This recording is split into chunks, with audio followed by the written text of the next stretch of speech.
Conques, en région Midi-Pyrénées, entre Aurillac et Rodez, est connu pour ce monument, l'abbatiale Sainte-Foy.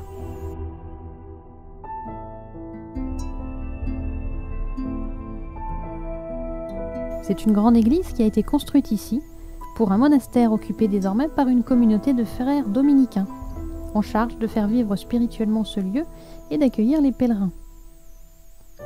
En effet, c'est toute une théologie qui est détaillée dans la pierre, comme souvent avec l'art roman. Les hommes se servaient de pierres éternelles pour s'élever vers Dieu. Le tympan, l'élément au-dessus du portail, est sculpté et on aperçoit des traces de polychromie. Le Christ au centre, à sa droite les élus, à sa gauche les damnés. Ordre, solidité et joie à sa droite, alors que règne le chaos et les bêtes horribles à sa gauche.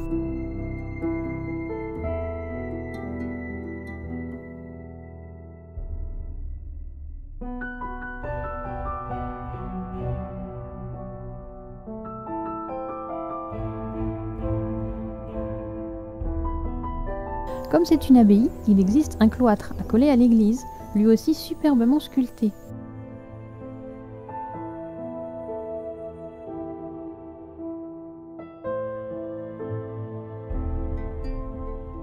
C'est un excellent exemple de ce que l'art roman a pu produire de plus harmonieux.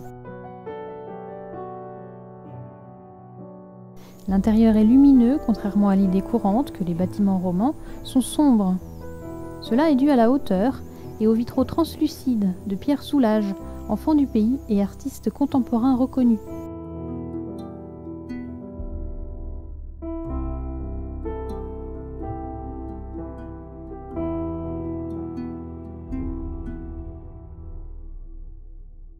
Une annonciation se dégage du mur dans la lumière, à droite la Vierge et à gauche l'ange qui lui annonce la naissance de Jésus.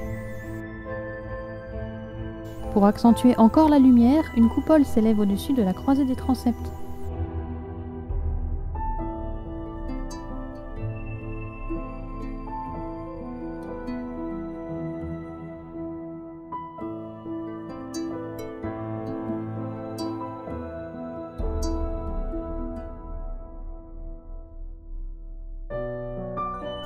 Comme nous sommes dans une église de pèlerinage, l'extrémité comporte un déambulatoire pour pouvoir faire le tour de l'église avant de ressortir.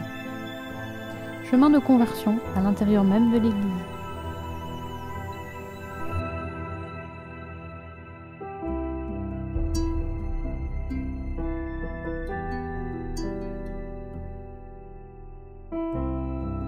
Image fascinante, venue tout droit d'une époque révolue, où les pierres parlaient de salut et de rédemption. Ce chapiteau figure l'arrestation de Sainte-Foy à droite.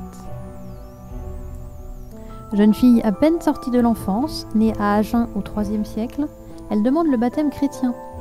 Mais cette nouvelle religion est encore persécutée par un décret de l'empereur romain Dioclétien, car il refuse de rendre un culte à l'empereur, considéré comme un dieu. La jeune fille est jugée et condamnée aux grilles.